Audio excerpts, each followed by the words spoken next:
Okay, so this morning it happened, and it happened exactly the way that I pictured it happening all of the years that I've been planning to do this video podcast for Facebook. There's no editing, so when I mess up, I just mess up. Um, I saw something posted this morning, and I just set off, it triggered me, and I set off in a rant to my 80-year-old mother. And insert picture here because I'm still coming to you from my car, and there's a backstory. And I hope at the location of the future place that I'm going to live, so you guys claim that with me if you will. And so I started to rant to my 80-year-old mother, and after about 5 minutes of going on and on about how I felt about this issue, she's just staring at me like a deer in the headlights, like, I don't know what you're talking about. I don't know what you mean. I don't know why it's important. She didn't say it, but that was the look on her face. And I suddenly realized, I'm like, I think I'm supposed to be telling this to my Facebook friends and not my mom. It's not clear to me that she cares about this at all. And so here I am. I'm telling it to my Facebook friends. And this is the first time I am talking about something besides sort of just general me stuff. This kind of triggered me.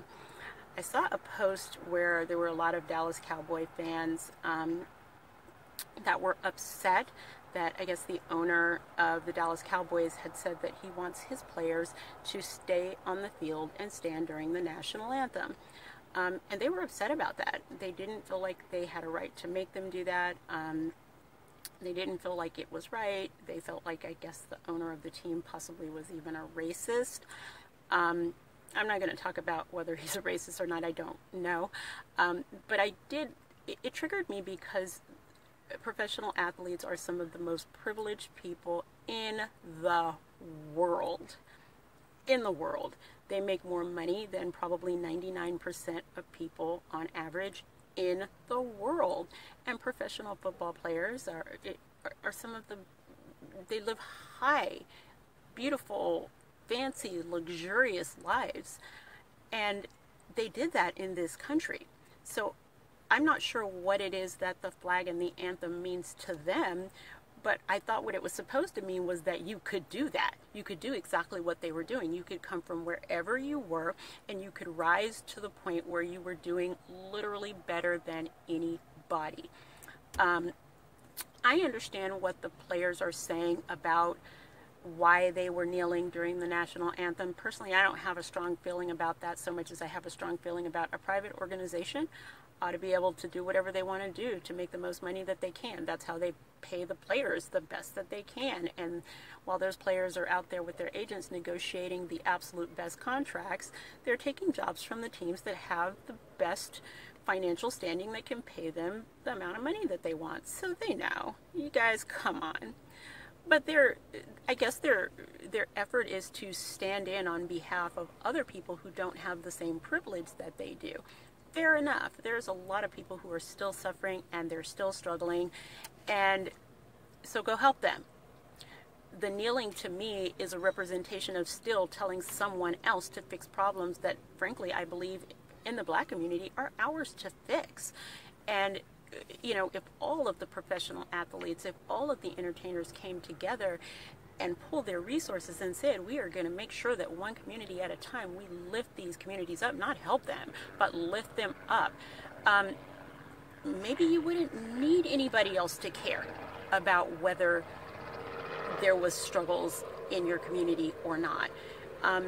And if, you know, with their resources, listen, if there's anybody out there that does not know how to fix this problem, if they have not met with police forces and met with city council, some of those people needed to be voted out, but that's a whole separate subject. If you don't know how to fix these problems, contact me. I can tell you how to fix these problems, and I will not spend nearly as much money on it as some of the government agencies and some of the private organizations have spent over the years to get no results whatsoever. I can tell you how to build up the self-esteem and the hopes and dreams of those kids in the city so that they want to do something besides the things that they're doing now that really destroy themselves and their communities from the inside out. So if you don't know how, let me know. I will show you how, and you will understand it and you will love it. But in the meantime, as it relates to the kneeling, you have a job, and most of us don't really have the privilege of going to the job where we work and staging a protest during a broadcast to send a message that's contrary to the message of our employers. We don't get to do that. Only in America, and unless everybody wants to take a cut in pay, and maybe some of you haven't, maybe some of you would, that's commensurate with the amount of money that the NFL is losing, and I'm assuming that they're losing money. If they're not, somebody send me some stats, send me data, I'll always look at it. If you want to take that cut in pay, then I'm just thinking to myself, why not just keep the pay and put it towards something in the community that lifts someone up and changes their circumstances and inspires them to change somebody else's circumstances. I don't have any negative feelings towards someone who kneels. I don't have any positive feelings for someone specifically who doesn't kneel, but I'll tell you what, I am a hardcore black redneck patriot, and I love this country. There are things that you can do here that you cannot do anywhere else in the world, and I think that some of the people that are so unhappy about the things that are happening here haven't been there yet. Of course we have problems, but I have a secret for you. Problems visit upon people of every race in this country, and I don't want to say that there's one group that has more or less. I will say that people who are struggling economically have more problems, but people who are not struggling economically have problems too. There is someone I know that was very high profile, that has a lot of money, that had a tragedy in their family, and I'm not going to talk about it, and maybe I'll contact them and see if they mind me talking about it.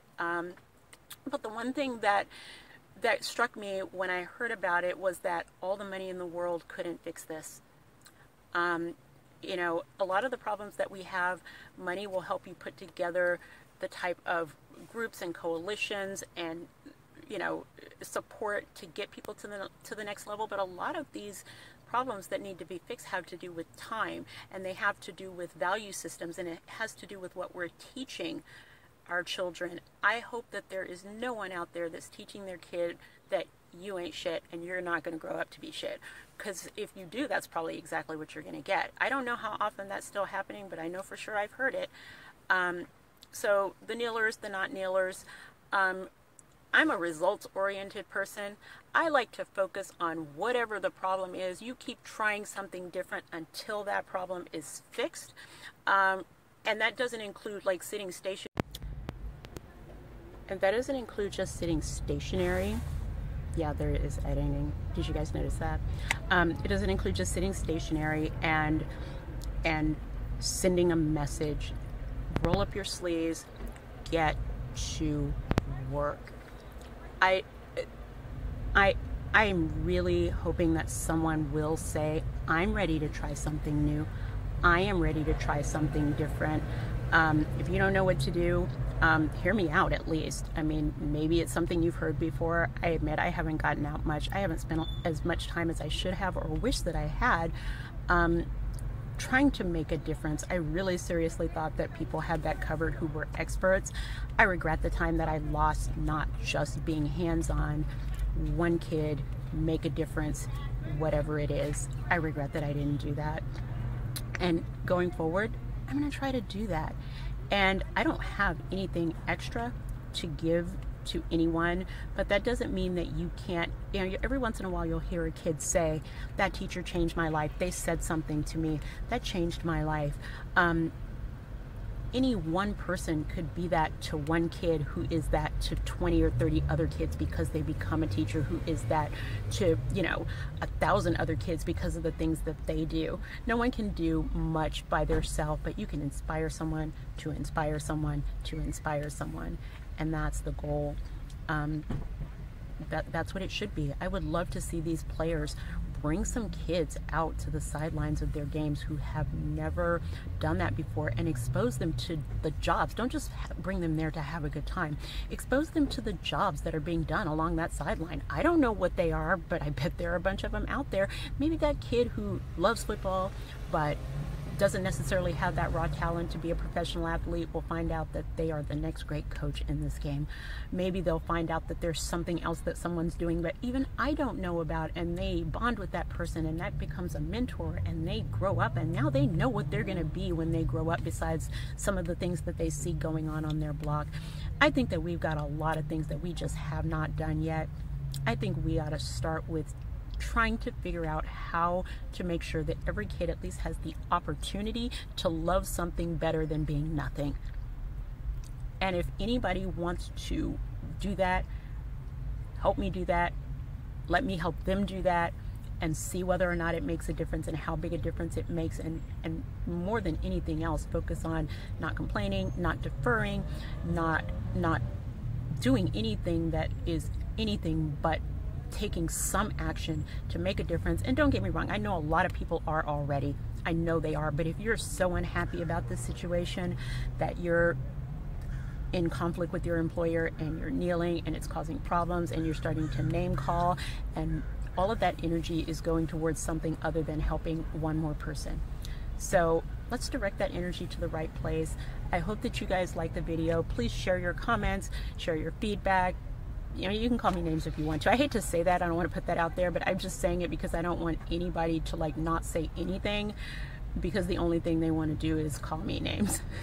Because I'll engage with you and I'll challenge you to debate me on the facts and on the issues. So I welcome all comers. Tell me what you think. Do you like it? Do you not like it? Share it, spread it, or tell me to please do something different. I look forward to engaging with everyone, and I hope you enjoyed this video. I hope it inspires you to do something. It certainly inspired me to do something. I'm going to find one thing to do somewhere. Thanks a lot. Let me know if you like it, and I will talk to you next time. Bye, Facebook.